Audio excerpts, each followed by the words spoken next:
तर इथे ही super tasty अशी पावभाजी तयार आहे. तर आता या पावभाजीला काय काय नेमकं लागतं आपण चेक करूया. इथे फ्लॉवर घेतलाय, मटार घेतले फ्रेश आणि कॅप्सिकम घेतली आहे. बटाटे उकडायला ठेवायचे इथे. इथे मी बीट घेतलंय थोडंसं, आलं लसूण. आता काय करते मी ह्या सगळ्या भाज्या डब्यामध्ये घेते आणि त्या कुकरमध्ये शिजायला लावायच्या.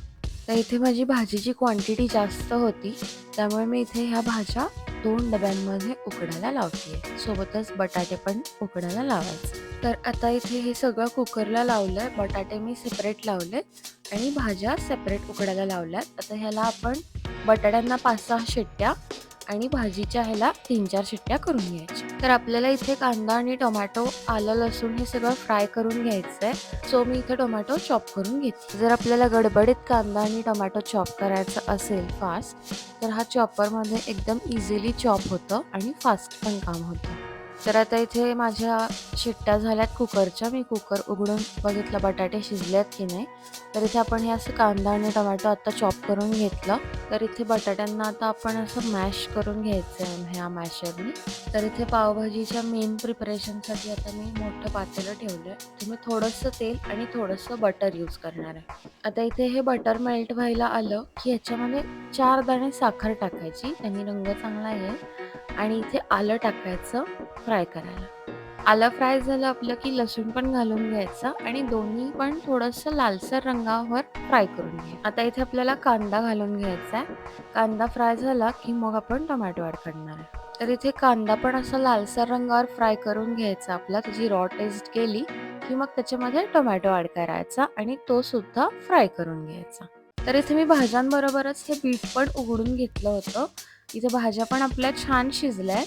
आता इथे काय करायचं, कांदा टोमॅटो फ्राय झाला चांगला की त्याला असं मॅशरनी मॅश करायचं, म्हणजे ते एकसारखं होतं. आणि इथे मी तिखटपणासाठी 2 चमचे लाल तिखट घालते आणि इथे मी 2 मोठे चमचे पावभाजी मसाला घालून घेते. बाकी ह्याच्यामध्ये मी काहीच नाही घालत आहे, फक्त पावभाजी मसाला घालून घेतलाय. तो आता मस्त मिक्स करून घ्यायचा आहे या कांदा टोमॅटो सोबत.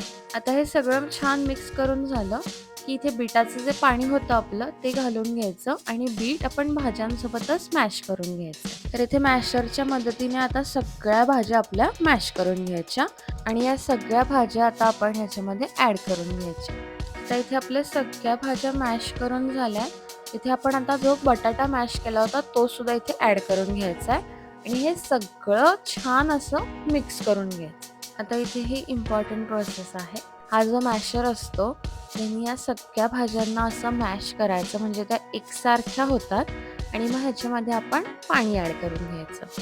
पाणी ॲड करून घेतल्यानंतर हे सगळं छान परत एकदा मिक्स करून घ्यायचं आणि इथे फ्रेश अशी कोथिंबीर घालायची वरनं आणि आपण इथे थोडंसं आता बटर घालून घ्यायचं आहे. आता इथे न विसरता आपल्याला मीठ घालायचं आहे, कारण आपण आधी फक्त तिखट आणि पावभाजी मसाला घातला होता. आता न विसरता मीठ घालायचं. तर तुम्ही इथे बघू शकता मस्त कलर आलाय पावभाजीला एकदम. हा कलर बीटामुळे येतो आणि आपण थोडंसं रंगाचं तिखट घातलं तरी सुद्धा चालू शकतं. तर आपली इथे आता ही सुपर टेस्टी अशी पावभाजी रेडी होत आली आहे. इथे छान हिला उकळी फुटली आहे, तुम्ही बघू शकता. आता इथे आपण ह्याचं मस्त प्लेटिंग करून घेऊया. तर आता इथे घालायची मस्त गरमागरम अशी भाजी, वरून थोडासा कांदा, फ्रेश कापलेली कोथिंबीर, सोबतच एक लिंबूची फोड आणि थोडंसं बटर वरनं घातलं तरीही चालतं आणि पाव. तर इथे आपली ही सुपर टेस्टी होममेड अशी चटपटीत पावभाजी रेडी होते. तुम्ही नक्की ही रेसिपी ट्राय करून बघा आणि कशी वाटली मला नक्की कमेंट्स करून सांगा. आणि हां, तुम्ही चॅनलला सबस्क्राईब केलं नसेल तर आत्ताच सबस्क्राईब करा.